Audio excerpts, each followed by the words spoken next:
네, 할렐루야. 오늘은 영적 문화 전쟁의 승리보다 더 값진 예수 그리스도의 상급이라는 말씀으로 어, 주신 말씀 나누도록 하겠습니다. 오늘 본문 말씀은 마태복음 5장 10절로 12절 말씀입니다. 마태복음 5장 10절로 12절. 의를 위하여 박해를 받는 자는 복이 있나니 천국이 그들의 것임이라. 나로 말미암아 너를 욕하고 박해하고 거짓으로 너희를 거스려 모든 악한 말을 할 때에는 너희에게 복이 있나니 기뻐하고 즐거워하라. 하늘에서 너희 상이 큼이라. 너희 전에 있던 선지자들도 이같이 박해하였느니라. 아멘. 아멘. 여러분, 제가 전에 설교할 때 팔복의 말씀이 성화의 여정을 걸어가는 제자들에게 나타나는 특질, 내면의 상태, 그 축복이라고 말씀을 드렸죠. 오늘은 팔복의 마지막 축복이고 특질이 무엇이냐면 예수님과 의를 위하여 박해를 받더라도 좌절하거나 낙망하지 않고 오히려 기뻐하고 즐거워한다. 이 말씀에 연관된 내용을 나누려고 합니다. 여러분, 오늘날 우리는 이전에 어느 크리스찬 세대들과 비교할 수 없을 만큼 더 치열하고 더 심각한 문화적인 영적 전쟁을 생생하게 체험하는 그런 환경, 현장에서 살아가고 있습니다. 어, 우리나라 특별히 정치, 사회, 경제, 교육, 외교, 국가안보 모든 분야에서 거의 살벌한 좌우파의 투쟁이 벌어지고 있다고 생각합니다. 흔히 메이저 언론들은 다 좌파로 돌아섰다고 하고 성경에 직접적으로 반대하는 낙태, 동성애, 트랜스젠더가 성행하고 있고 이제 차별금지법을 제정하겠다고 다짐하는 장관 후보자가 나왔습니다. 수사기관들이 우파의 대표적인 목사들을 대상으로 압수수색을 했고 또 이제는 체포영장까지 청구해서 우파 성향의 목사들을 사법적으로 처단하는 일들이 진행되고 있다고 합니다. 심지어 그 미국 한국 정상회담에서도 트럼프 대통령이 한국의 종교 탄압에 대해서 언급할 만큼 국제적으로도 널리 알려진 사건 내용들이 되고 있습니다. 물론 제가 알기에는 우리 교회 성도님 중에서는 그 투쟁 현장에 활동적으로 참여하는 이들이 없지요. 특별한 경우에는 이렇게 나가고 있지만, 그러나, 모두 안타깝고 침통한 마음으로 그리스도와 그 의를 위해서 그 의가 이루어지도록 기도하고 있는 줄 압니다.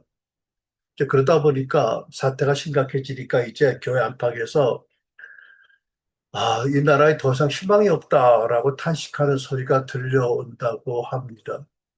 그런데 바로 이런 상황에서 예수께서는 우리 본문의 말씀으로 우리에게 놀라운 말씀을 주고 계신다고 믿습니다. 나로 말미암아 너희를 욕하고 박해하고 거짓으로 너희를 거스려 모든 악한 말을 할 때에 너에게 복이 있나니 기뻐하고 즐거워하라. 하늘에서 너희 상이 큼이라. 아멘. 예수님께서는 원래 로마 제국의 통치 아래 있던 초대교회 제자들에게 내가 어떤 박해를 받더라도 비난과 고통을 당하더라도 하늘의 상급을 바라보고 기뻐하고 즐거워하라고 말씀하셨습니다. 그래서 황제 숭배를 거부하고 극심한 핍박을 받고 잔혹한 순교를 당하면서도 많은 초대교회 제자들이 굳게 붙잡았던 말씀이 바로 이 말씀이라고 믿습니다. 여러분, 그분들이 어떻게 그렇게 모진 고난과 심지어 어린 나이까지 함께 순교를 당하는 고통을 감당할 수 있었겠습니까? 그것은 그분들에게 이 세상에서 받을 상급이 없고 고통만 있다고 해도 예수를 말미암아 하늘에서 받을 상이 크다라는 것을 그렇게 믿는 신앙이 있었기 때문이라고 믿습니다. 그렇다면 이 말씀이 오늘날 우리에게 어떤 의미로 다가오는가요? 어, 이 말씀을 그대로 받아들인다면 혹시 오늘날 진행되는 문화 영적 전쟁에서 우리가 기도해온 바 승리를 거두지 못하고 도저히 우리가 용납할 수 없는 법과 제도가 시행이 돼서 무도한 핍박이 일어난다고 해도 하늘에서 받을 상이 크기 때문에 기뻐하고 즐거워하라는 이 약속의 말씀을 오늘도 우리가 믿어야 하지 않겠습니까? 그런데 오늘날 우리 주변에서 제가 보기에는 이 말씀대로 기뻐하고 즐거워하는 이들을 보기가 힘듭니다. 왜 그럴까요? 여러분, 우리가 간절히 바라는 바 기독교적인 가치에 합당한 정부가 세워지고 그런 정책들이 입안되어야 되는데 오히려 오늘날 현실은 정반대로 가고 있기 때문이지요. 그래서 낙심하고 힘들어하고 특히 우리 장래 자녀들이 어떻게 살아갈까 생각할 때 분노하게 됩니다. 그렇다면 질문이 전능하신 우리 하나님께서 왜 이런 영적 문화 전쟁에서 우리에게 승리를 주시지 않으실까요? 하나님 지금 무슨 생각을 하고 계실까요? 물론 여러분, 하나님께서는 그의 나라와 그 일을 구하라고 하셨기 때문에 우리가 싸우는 이 의로운 전쟁에서 우리가 승리하기를 몹시 바라실 것입니다. 그러나 그럼에도 불구하고 우리가 여러 가지 전투에서 패배하는 이유가 있다면 그것은 오직 하나, 하나님이 보시기에 이런 여러 전투들의 승리보다 더 심각하고 더 중요한 것이 있기 때문이 아닐까라고 생각합니다. 여러분, 그것이 무엇일까요? 제가 믿기로는 바로 여러 가지 영적 문화적 전쟁을 치르면서 많은 신자들이 자기도 모르게 영적 전쟁의 승리를 하나님 그분보다 더 예수님보다 더 추구하는 말하자면 새로운 우상을 만들어 버렸기 때문이 아닌가 싶습니다.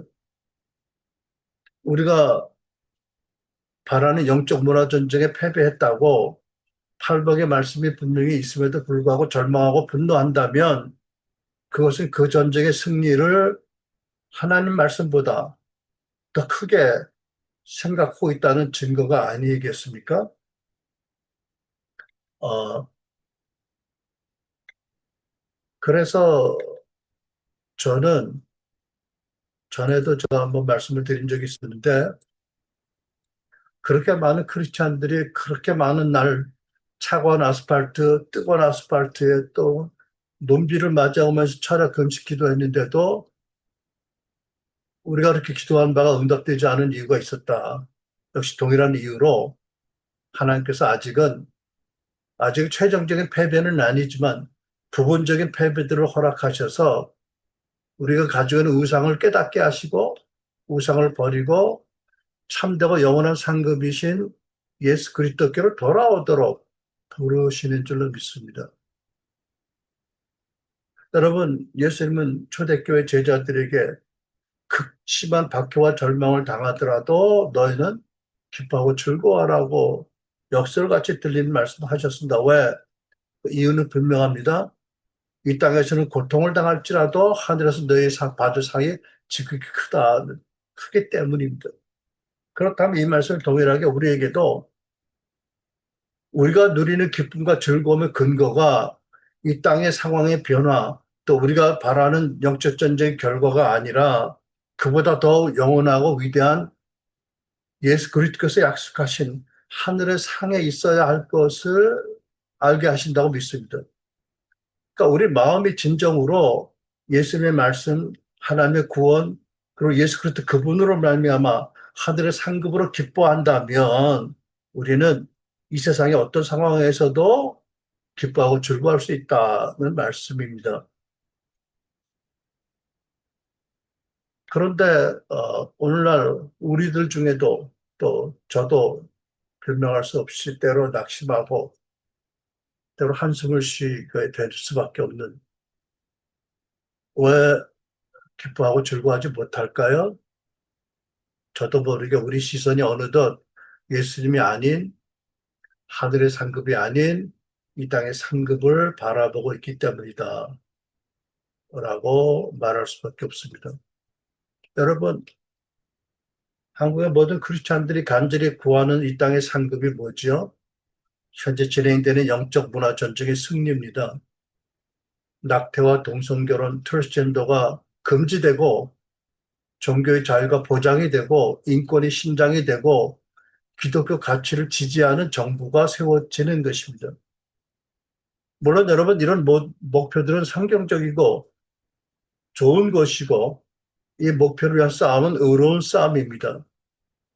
그래서 우리는 마땅히 그의 나라와 그의 하나님의 진리와 의를 싸워야 합니다. 그런데 문제가 있습니다. 무슨 문제가 있다고요? 문제는 이 싸움에 임하는 여러분과 나 그리고 한국 크리스찬들의 많은 사람들의 마음에 문제가 있습니다. 다시 말씀드리지만 이 땅의 승리가 우리가 기뻐하고 즐거워하고 평안을 누릴 절대적인 기준이 되었다면 이것은 말씀을 떠나는 것이고 마땅히 회개할 것입니다. 이 땅의 영적 전쟁의 승패에 따라서 우리가 즐거워하고 기뻐하고 또는 낙심하고 한탄한다면 이미 우리는 말씀을 떠나서 우리를 위한 새로운 우상을 만들었다는 강력한 증거를 보게 되는 것입니다. 여러분, 이러한 현상과 문제는 사실 사회적인 차원의, 국가적인 차원의 영적 문화 전쟁에만 국한되는 것은 아닙니다. 우리 개인의 각자들의 마음에도 하나님보다 더 바라보는 우리가 만든 우상들이 많이 있을 수가 있습니다. 제가 얼마 전에 우연히 샘플드 목사님 글을 보니까 그분께서 이 문제에 대해서 개인의 삶에 적용해서 이렇게 설명을 하고 있었습니다. 인용합니다. 혹시 당신은 당신의 삶에 대해서 낙담하고 있습니까? 하나님은 우리가 낙담하는 그 근본 이유들이 다뤄질 때까지 낙심을 허용하십니다. 그 낙심의 뿌리에는 종종 개인적 영웅주의라는 우상이 있습니다. 내가 만약 가장 사랑이 많은 부모가 될 수 있다면, 가장 헌신적인 남편이나 아내가 될 수 있다면, 내가 만일 주님을 위해서 가장 뛰어난 사역자가 될 수 있다면 하는 생각들이 있습니다. 그러나 수년간 몸부림을 쳐도 그 이상과 그 소망에 도달하지 못할 때 우리는 절망합니다. 여러분 중에 혹시 좋은 남편과 아내가 되려고 애쓰다가 이상적인 부부관계를 이룰 수 없다는 생각에 희망을 잃었습니까? 영웅주의를 버리십시오. 정말 중요한 질문은 성공했는가가 아니라 최선을 다했는가입니다. 예수님은 성전에 영웅적인 거액의 헌금한 부자가 아니라 자기가 가졌던 모든 것의 전부였던 두 랩돈 바친 과부를 칭찬하셨습니다. 그분이 가진 것이 두 랩돈 뿐이라고 할지라도 그것이 다였기 때문에 하나님께서는 그것으로 충분하셨던 것입니다. 마찬가지로 당신이 당신의 자녀의 상처 때문에 헤매면서 최선을 다했다면 하나님께서는 당신의 자녀들을 책임져 주실 것입니다. 라고 스탠포드 목사님 글을 쓰셨더라고요.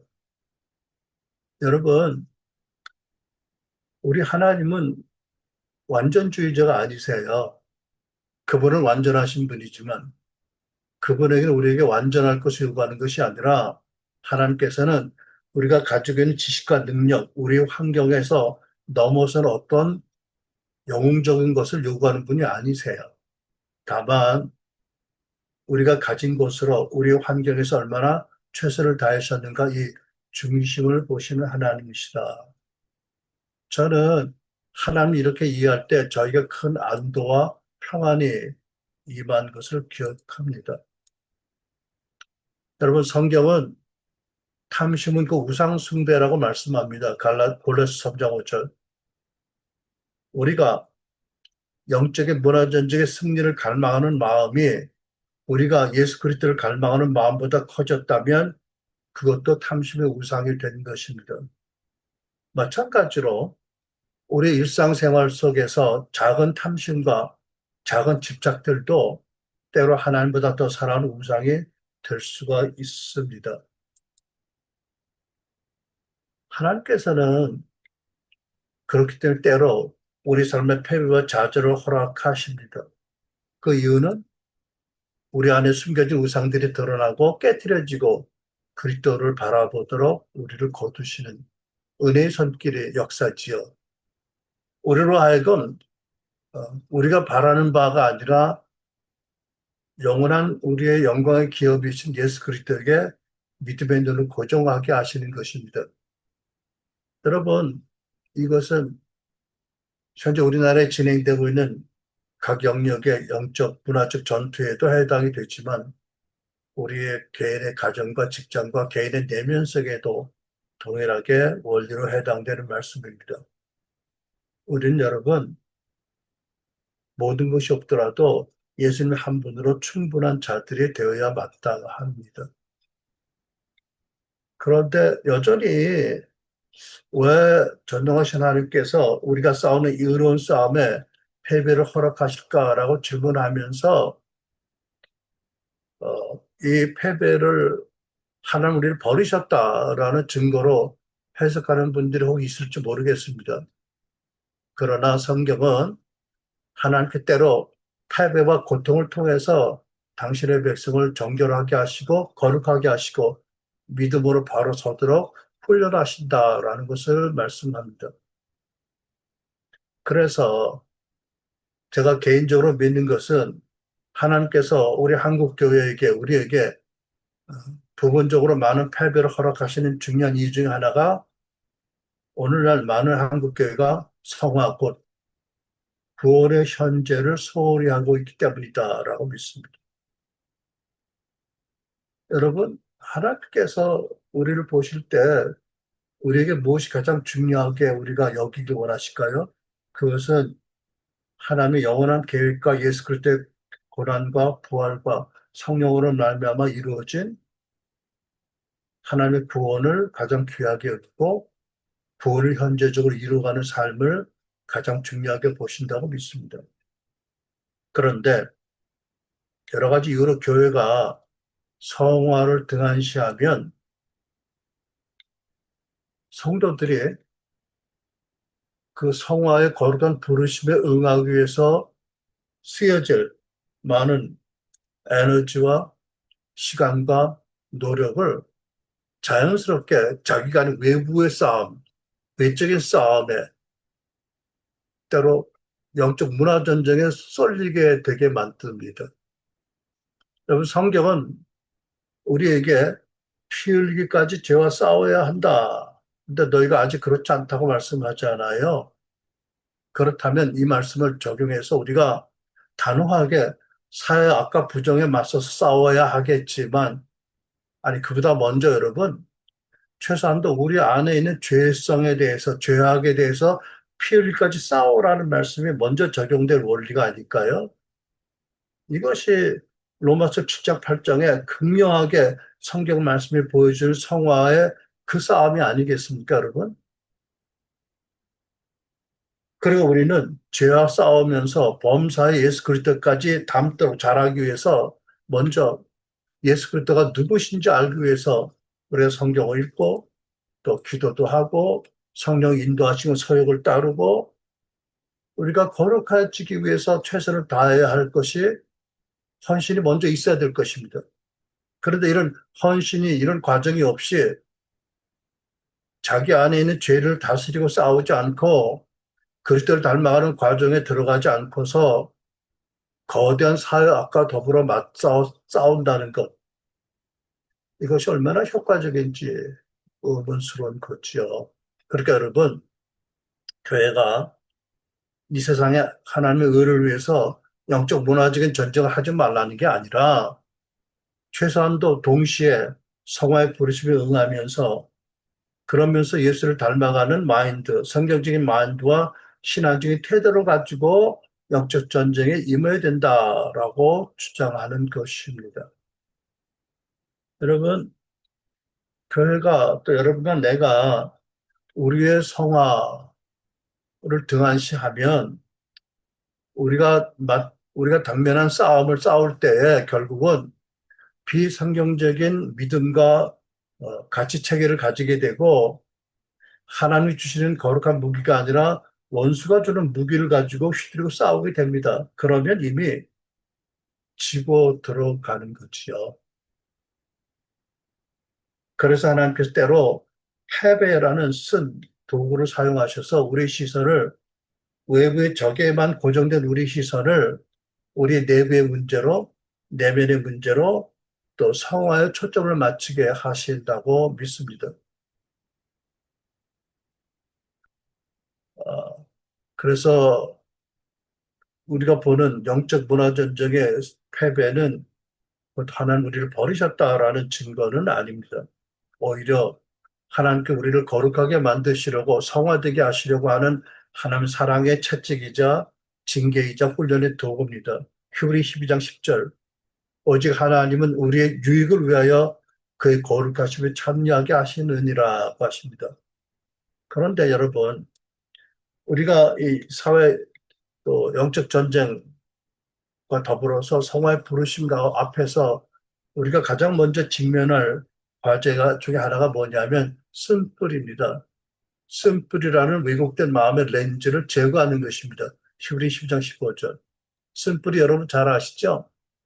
우리가 다른 사람을 바라보는 우리의 시선과 이해 방식을 왜곡시키는 나쁜 렌즈입니다.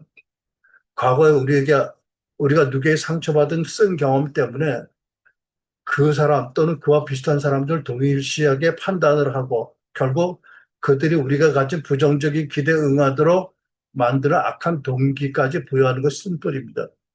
그런데 오늘 이 쓴뿌리가 교회들이 영적 문화 전쟁을 하는 방식에 또는 보는 방식에 깊이 스며들어 있습니다. 우리가 반대하는 타락한 운동에 헌신된 사람들은 교회가 크리스찬들이 하나님의 말씀 때문에 동성애 트랜스젠더를 반대한다고 생각하지 않습니다.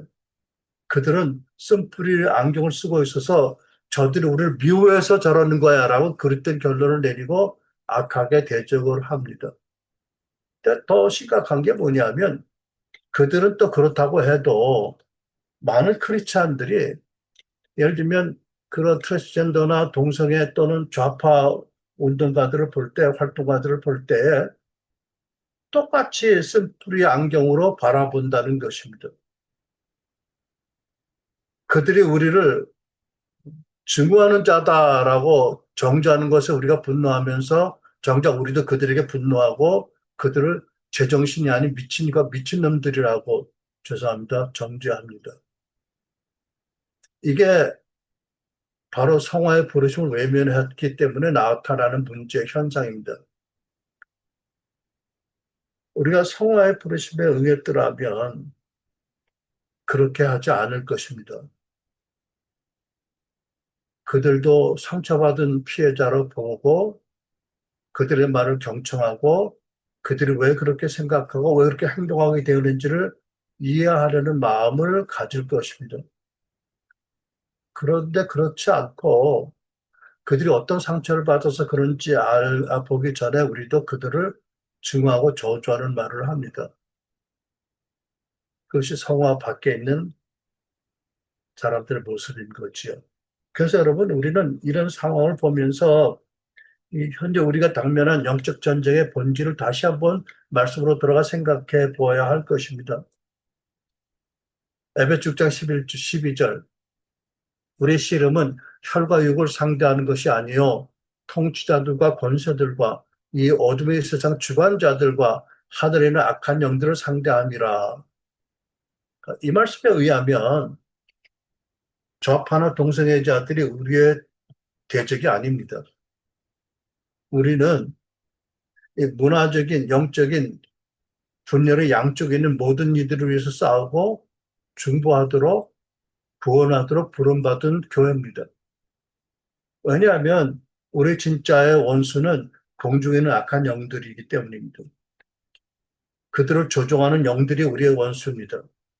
그래서 우리가 기도하면서 악한 영들을 분별하고 원흉을 분별하고 말씀으로 거짓을 대적하고 용서 사랑으로 품는 것이 영적 전쟁의 승리에 크리스천이 가질 기본 전략이라고 생각합니다. 여러분, 성화의 부르심은 우리로 하여금 복음의 핵심 명령인 원수를 사랑하라는 말씀을 상기시켜 줍니다. 우리를 저주하고 조롱하는 자들을 축복하고 그들을 악한 자로 정죄하고 덮어 씌우기 전에 그들의 상처를 살펴보고 그들이 적이 아니라 그들도 역시 우리와 마찬가지로 하나님의 구원을 받아야 할 타락한 구원받을 우리 동료 죄인이라고 보고 기도해야 할 것입니다. 심지어 우리에게서 존엄을 빼앗아간 그들에게 우리는 반대 정신의 존엄을 부여해야 할 것입니다. 물론 여러분, 진리를 타협하라는 말씀이 아닙니다. 악한 사상은 악하다고 분명히 말해야 하고 성경적인 진리는 한치도 양보를 해서는 안 됩니다. 그러나 그 진리를 지키면서도 우리는 그리스도의 마음으로 눈으로 상처 입은 사람들의 중심을 봐야 한다. 그들이 겉으로는 참으로 강하고 간악한 것처럼 보여도 속으로는 하나님의 사랑과 진리를 간절히 찾고 있는 영혼이 들어있을 수 있습니다. 누군가가 자신들의 아픔을 정죄하지 않고 진심으로 들어주기만 한다면 그들 중에는 하나님의 음성을 들을 준비가 된 사람도 분명히 있을 줄 압니다. 우리는 진리를 타협해서는 안 되지만 진리를 지키면서도 우리 주 예수 그리스도의 마음으로 상처 입은 영혼들을 바라보아야 한다는 것입니다. 성화의 부르심의 핵심, 원수를 사랑하는 말씀을 실천하라는 말씀이지요. 그렇기 때문에 여러분, 이렇게 우리가 생각해 보면 우리가 당면한 영적, 문화적 전쟁에서 승리한 것, 이것이 이것 때문에 기뻐하고 이것 때문에 절망한다면 사실 우리의 믿음은 마치 모래 위에 지은 집과 같지 않을 수 없습니다. 그러니까 성경에 말씀하는 참된 평안, 샬롬은 전쟁이 없는 상태가 아니라 완전함과 치유, 그리고 하나님의 임재 안에서 충만함을 의미하기 때문입니다. 이 평안은 어떤 환경 속에서도 우리와 함께 하신 임마누엘 하나님, 그분의 완전함, 임재, 그분의 사랑과 치유, 그분 자신입니다. 그러니까 여러분, 우리가 참으로 즐거워하고 기뻐할 일은 우리가 또 추구하는 승리와 평화는 우리가 영적 전쟁에서 이겨서 우리가 원하는 정부를 세우고 사회 제도를 만들고 사회 환경을 만드는 데서 오는 것은 아닙니다. 성경이 말씀하는 평안, 샬롬은 완전함, 완전한 치유, 하나님 임재 안에서 충만입니다. 그러니까 어떤 환경 속에 있다 하더라도 우리와 함께 하시는 임마누엘 하나님으로 말미암아 우리는 완전한 평안을 누릴 수가 있다는 것이 성경의 언약입니다. 여러분 우리가 사도들과 또는 사도 바울을 돌아보면 그들이 추구하는 참된 승리가 무엇입니까? 로마의 식민 정부를 전쟁으로 몰아내는 것이 아니고 롬의 문화를 뒤집어 바꾸는 것이 아니라 먼저 더 많은 사람들에게 복음을 전하고 예수를 전하고 그들로 하여금 예수를 알게 하는 것이고 하나님의 샬롬을 누리게 하는 것이었습니다. 사도 바울 자신도 날마다 그리스도 더 잘 아는 것이 자기의 목적이었습니다. 구약의 에리미야 선지자는 나라가 멸망하고 포로로 끌려간 최악의 패배 속에서도 여호와는 나의 기업이시니 그러므로 내가 그를 바라리라 하고 고백하면서 그 처참한 곳에서도 하나님의 평안을 구하고 누렸습니다. 그러니까 이런 고백들은 우리의 참된 상급과 승리가 우리가 정말 기뻐하고 즐거워할 일이 영적 문화 전쟁의 결과가 아니라 예수님 그분이라는 것을 우리에게 분명히 알게 해줍니다. 영적 문화 전쟁에 승리해도 우리 안에 예수님이 없으면 모든 것이 헛됩니다. 반대로 패배해도 우리 안에 예수님이 계신 것을 우리가 안다면 성경 말씀 그대로 예수 그리스도가 우리 안에 내재하고 계신 것을 안다면 그것으로도 이미 충분할 수 있습니다. 참된 승리는 참된 기쁨과 즐거움은 내 안에 계신 예수님이 충분합니다라는 신앙의 고백을 갖는 것입니다. 근데 오늘 말씀 정리하면서 몇 가지 적용할 원리를 나누려고 합니다. 여러분, 오늘 우리는 이 시대의 치열한, 살벌한 문화 영적 전쟁의 환경 속에서 잃어버린 많은 패배 가운데 낭망하는 우리들, 다시 마음을 돌이켜서 참된 기쁨과 즐거움과 승리가 어디서 오는지를 돌아보았습니다. 우리가 정리하면 몇 가지 결단을 우리가 해야 될 줄 압니다. 첫째, 우리가 만든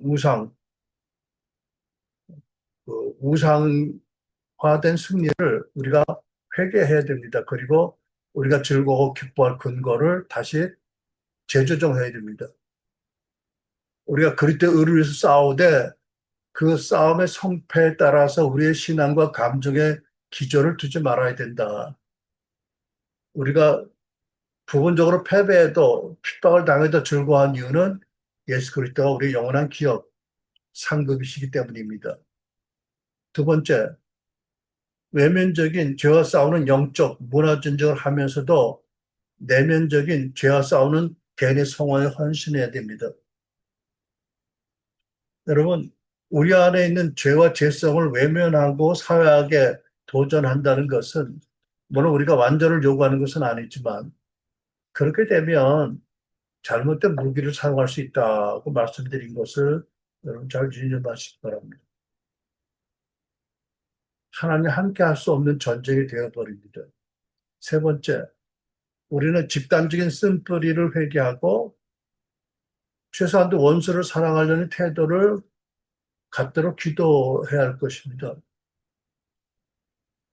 우리에 대한 편견을 편견으로 맞서는 집단적인 쓴뿌리 판단을 우리가 회개하고 좌파를 저주하고 멸하는 것을 멈추고 그들을 불쌍히 여기고 그들이 받은 상처를 이해하려고 노력하고 우리가 받고 싶어하는 존엄을 그들에게도 부여해야 할 것입니다. 이것이야말로 강력한 영적 전쟁의 무기가 됩니다. 네 번째, 우리는 영원하고 참된 상급이신 예수 그리스도를 바라보고 늘 예수 그리스도가 나의 구주임을 선포하고 감사해야 될 것입니다. 그러니까 우리의 즐거움과 기쁨의 근거는 환경의 변화 이전에 우리와 함께 하신 예수님 그분 안에 있습니다. 우리 안에 내재하시는 그리스도. 그래서 우리의 모든 우선순위를 우리 안에 계시는 그리스도의 의와 그 나라에 두어야 할 것입니다. 다섯 번째, 우리는 각자의 자리에서 각자에게 주신 주된 부르심을 먼저 감당해야 됩니다. 우리 교회 여러분 중에는 활동가들이 없으니까 혹시 전쟁이라는 말을 들으면서 마음의 부담을 느끼신 분이 있는지 모르겠는데 그럼 우리가 알아야 될 것은 뭐냐면 우리 모두가 다 모든 성도, 교회 모든 성도들이 다 정치적인 활동가로 부름받았거나 일선의 투사로 부름받은 것은 아닙니다. 훨씬 많은 이들이 가정과 직장과 일상의 삶 속에서 나라와 민족을 위해서 기도하고 교회를 위해서 기도하고 자녀들을 믿음과 사랑으로 양육하고 각자의 자리에서 빛과 소금의 역할을 감당하도록 부르심을 받았습니다. 그리고 이것은 결코 작은 일이 아니고 하나님 나라를 위해서 우리가 가장 중요하고 본질적으로 섬길 부분들입니다.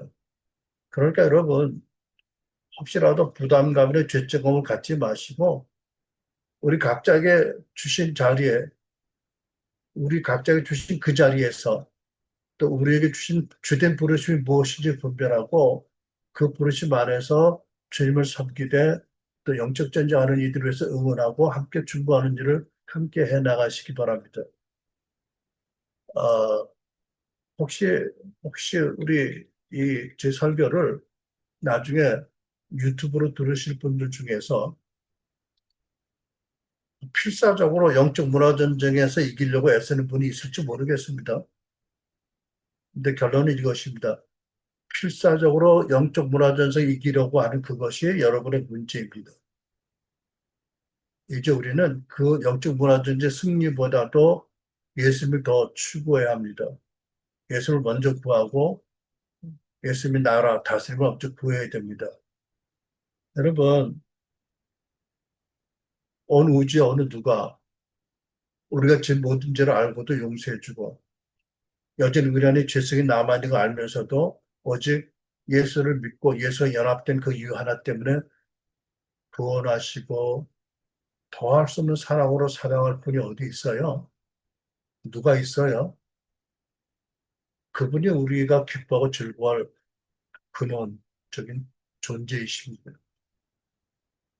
그 성경은 혹이라도 우리가 이 전쟁에서 패배하고 큰 핍박에 몰린다고 해도 여전히 예수님 때문에 우리가 모두가 다 기뻐하고 즐거워하라고 말씀합니다. 여러분, 설교를 준비하다가 2차 세계대전, 1, 2차 세계대전 때 독일 교회를 생각해 보았어요. 신실한 크리스찬들이 많이 있었을 거 아니겠어요, 그렇죠? 근데 그들의 생애 동안에는 그 잔혹한 전제 정권이, 포악한 전제 정권이 무너진다는 소망이 없었습니다. 그렇다고 내내 일평생 탄식하고 절망하고 살았을까요? 아니, 그 중에서도 예수 그리스도 그분으로 말미암아 그들과 싸우면서도 그들을 용서하고 하나님의 선한 사랑과 능력에 감싸여서 그렇게 샀던 분들이 많이 있었지요. 그들이 우리의 모델입니다. 여러분, 혹시라도 우리가 부분적인 전쟁의 패배에서 긴 핍박에 몰리고 나라가 위태해진다 하더라도 예수 믿는 우리는 우리 영원한 기업인 예수 그리스도 그분 때문에 기뻐하고 즐거워하는 것이 마땅하다고 성경은 말씀합니다. 우리가 이렇게 되도록 기도할 수 있기 바랍니다. 그렇게 우리가 진리에 굳게 서서 기도하면 혹 하나님께서 예수님께서 마치 다락방에 숨었던 제자들에게 나타나서 부르신 것처럼 평안하냐고 물으실 때 뭐라고 답할 수 있을까요? 네, 주님, 주님이 나 영원한 기업이시니 나는 주님 한 분만으로 충분하며 주님 때문에 완전한 샬롬을 누립니다라고 고백할 수 있는 우리가 다 되기를 간절히 축원합니다. 기도하시겠습니다.